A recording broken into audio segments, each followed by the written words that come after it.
What I'm going to talk about is really something I love and I live for.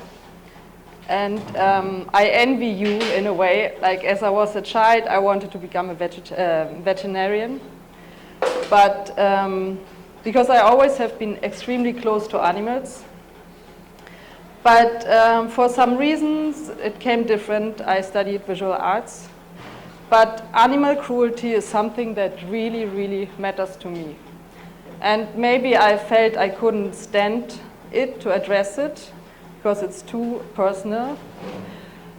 Maybe this is why I started with domestic violence.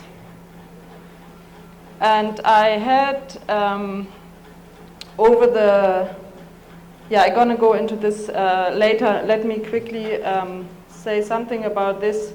So I've been invited by Daniel, thank you again also for this, to present today.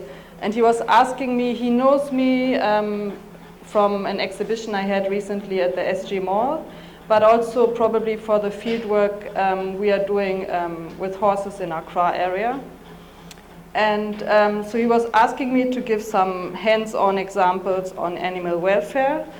But at the same time, I want you to get a bit an idea about my background, my artistic background, from which perspective I'm talking to you, because I feel this is important. I'm not talking to you as a professional veterinarian or whoever. I'm talking to you as an artist, which gives me also, in a way, more freedom. One aspect which interests me is also hypocrisy. Like, I was fascinated by what you have to swear that you don't do no harm to animals. That's something I think we could do a whole seminar about only this. What does it really mean, no harm to an animal?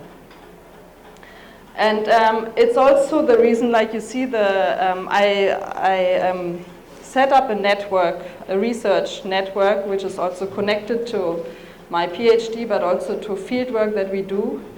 And I called it, the title is The 6 Freedoms. Because me as an artist, I can kind of have the freedom to add one. And the 6th one is freedom from being property, which is an utopia, which is inspired by a philosopher, Peter Singer, who wrote Animal Liberation, you might know it. But he claims that as long as we consider any other being a property, there's violence. And I'm in particular also interested in this because I'm very involved in domestic violence. And in my work, I'm interested in the interrelation of intimacy and violence. When does violence start? And violence starts when you consider your partner or your pet as a property, something that is for your personal pleasure. So you start to control it gradually until violence comes in. So this is why I call it the 6 freedoms, because I want us to think about it. It's more, for me, everything is about also shifting people's mindset. I know this is not reality. It will never be. Hopefully, I don't know. I have no idea, but this is just something I want us to think about. I'm not used to this one, so I think, So yeah, my motivation. Since childhood, I've been very close to horses. Interestingly, I always wanted to own a horse, obviously, but I never was allowed to, for many reasons also. So I became caretaker for many, many years, always for one particular horse. And this horse, at one point, there was a day, I still remember, the owner of this horse, who never cared about him. I was the one with a friend. Went there every day. We did everything. It was not only about riding, it was about caring, feeding. No matter if it was snowy, it was raining, sunny, no matter what, we went there and we were working for our horse, for the welfare, for the well-being. So this horse, he helped me to go through a lot of troubles I had as a teenager. He was like my everything. And at one day, he was sold. And it was, I tell you, this is my first and worst trauma I had in my life. You might not believe, but it was. As a child, it was worse than the divorce from my parents. It was worse than everything I experienced at home. That I lost, no, you're laughing, it's true. And so then I had other horses to care for. But in the West, we consider horse girls as something not too serious. So I felt if I continue just working with horses, people are never going to take me serious. And also they distract me too much. Once I'm with horses, I'm lost. So I decided to stop. I forced myself to stop for over 10 years to do anything with horses. Every time I saw a horse, I felt sad, but I controlled myself. And then life, interestingly, brought me back here to horses. And so this, in 2017, I came to Accra for the reason of my research on sex workers. And I then ended up, we've been at Kokobite Beach in Accra, and I ended up seeing these guys with horses, horse riding. I was so triggered, but I was really struggling. Dare I or don't I? Because I knew once I approached them, asked them, there's no way back. So I did, and I asked Wisdom, he's the one at the right. He's nowadays someone like my chosen brother, like we are like brothers and sisters. And the horse in the middle is Boga. I fell in love with Boga when I saw him at first sight. And he's the one, believe it or not, who keeps me in Ghana.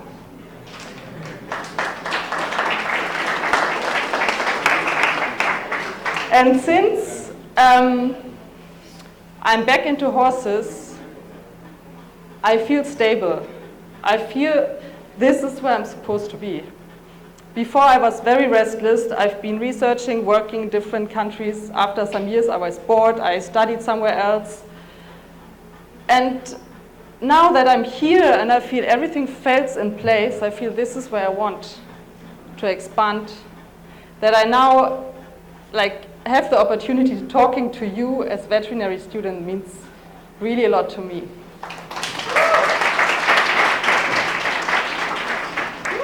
So I told you about the work that I've done with sex workers.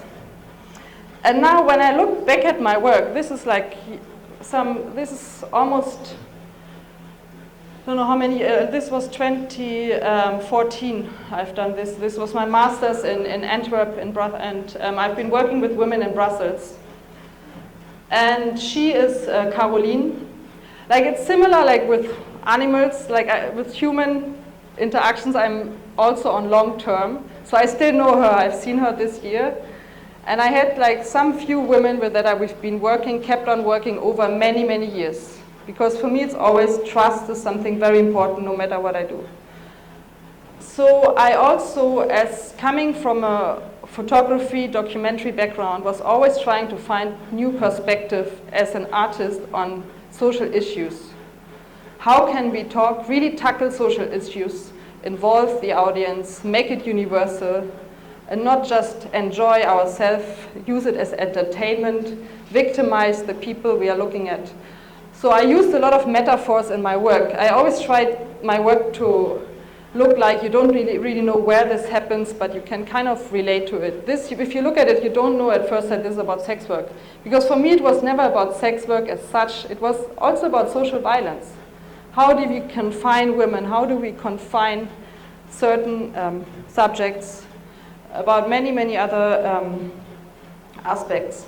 And then now looking at it, I found it interesting that I always used animals as a metaphor in my work, and that even she was close to horses. So this is a painting of the women, of her first horse. Then I was invited to Cuba for research, which was interesting because, and also typical for the art world, that we all tend to categorize. So people categorized me as the feminist, the one working with sex workers, so they invited me to come to Cuba to work with sex workers.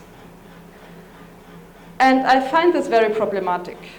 And I wasn't willing to work with sex workers in Cuba. I don't speak Spanish, I don't know their culture, I felt this is wrong. And I wanted to find different perspectives. And I found women who are female activists, who work for human rights, and I involved them in my process. So this is a drawing of one of them. And then at one point I also ended up using the metaphor of the animal for domestic violence. How we look at the bird in the bird's cage is nothing else how we treat our wife, our husband, when we harm them. Like it's for our own pleasure, for their beauty, like also the abuse of beauty. And so after I've taken this picture, I felt this says it all. And I was always willing to, always wanted to look at the broader perspective of violence. So I set up this network, and the 6 freedoms that is connected, as I said, to my PhD research, where I'm researching on the so-called violence link, the interconnection of domestic violence and animal cruelty. But it's also connected to field work that we do as a network. And it's really my aim to get more and more departments involved, more and more people from all fields, to tackle these issues from many, many different perspectives, and also to help getting this knowledge out to the people. And for me personally, I'm interested in how we can get new perspectives on healing of trauma and trust-based connection through the horse, how we can be even inspired by an animal, how we treat one another. My first observation is a deep-rooted trauma, not only in the horses but also in the caretakers, and that's why certain care can just not take place. And all relationships with the horses are based on control and violence. So horses here are actually forced to behave in a certain way, and this is why we have many incidents happening. But if you look closely to how people are treating these caretakers, what these caretakers have been going through, you would understand why these people are treating their animal in certain ways. And that's why I feel it's so important to always look at the broader perspective. And this is not a local issue, we all know. It's still happening in many, many countries. And we have to start with the people. And I feel only a healthy mentally, for me mental health is very important, to look more crucial on that, and I feel this is broadly overlooked here, not only on animals but also on people. This control thing is something that I find very appealing. The whole issue of property is, we still have to deal with our policies, with the laws, and maybe on paper the animals are our property. But what I want us to think about is, does this mean necessarily that I have the right to abuse or to control this, no matter if it's a human being or if it's an animal? Because coming from also social violence background or from domestic violence, I find it very crucial to think about how we are treating every living being.